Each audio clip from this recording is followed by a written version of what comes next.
Shoulder bridge este un exercițiu foarte renumit în Pilates, iar acest exercițiu îl practicăm pentru a activa musculatura centrală, musculatura abdomenului și musculatura de pe lateral, mușchii oblici, dar și de a activa coapsele și șoldurile. De asemenea, exercițiul shoulder bridge ne ajută foarte mult în a mobiliza coloana vertebrală, pentru că învățăm să mișcăm fiecare vertebră în parte, secvențial. Haideți să-ți arăt cum practicăm corect exercițiul shoulder bridge. Ne poziționăm pe saltea, aducem tălpile către înainte, paralele, aducem palmele în spatele coapselor, îndreptăm spatele, inspirăm, iar pe expir lent și controlat coborâm către saltea, folosindu-ne de musculatura abdomenului. Coborâm pe spate, ne poziționăm în mijlocul saltelei, aducem tălpile paralele, mai aproape de șolduri, genunchii sunt paraleli pe linia șoldurilor, brațele sunt active, presează salteaua, omoplații sunt lipiți de saltea, pieptul este deschis. Inspirăm, ne pregătim de mișcare. Pe expir, retragem abdomenul în interior până când spatele inferior este lipit de saltea, apoi secvențial desprindem mai întâi noada, o ridicăm deasupra saltelei, osul sacru, vertebrele lombare, spatele inferior, ne ajutăm de fesier și desprindem și vertebrele toracale, una câte una, până când ajungem în sprijin pe omoplați.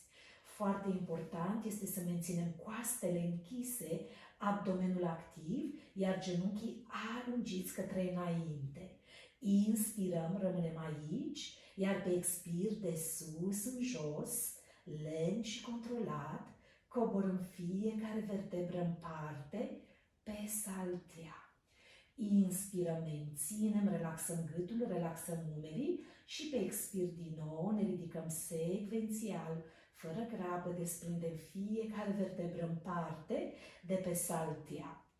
Varianta pentru începători este să continuăm să coborâm și să ridicăm șoldurile către tavan. Varianta intermediară, pe inspir, aduc genunchiul dinspre cameră deasupra șoldului. Expir, cobor ușor talpa pe saltea, bazinul nu se mișcă.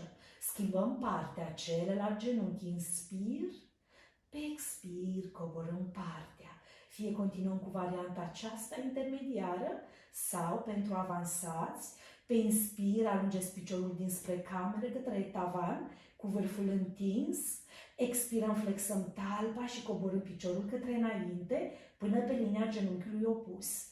Inspirăm, alungim, întindem vârful, expirăm, coborâm. Continuăm, in și ex. Pe inspir flexăm genunchiul și pe expir coborâm talpa pe saltea. Rămânem aici, inspirăm și pe expir stabilizăm bazinul, schimbăm partea, fie varianta intermediară cu genunchiul flexat sau varianta avansată cu piciorul întins. Expirăm, flexăm, alungim, coborâm, in, întind, ridic, expir, cobor. Încă o dată și ex. Flexăm genunchiul, coborâm talpa, inspirăm, pe expir aliniem șoldurile, presăm cu brațele salteaua, inspirăm și pe expir rulăm coloana lent și controlat către saltea. Aducem genunchii către piept, palmele sub genunchi și presăm cu palmele genunchii mai aproape de piept. După care coborâm tălpile, una câte una pe saltea.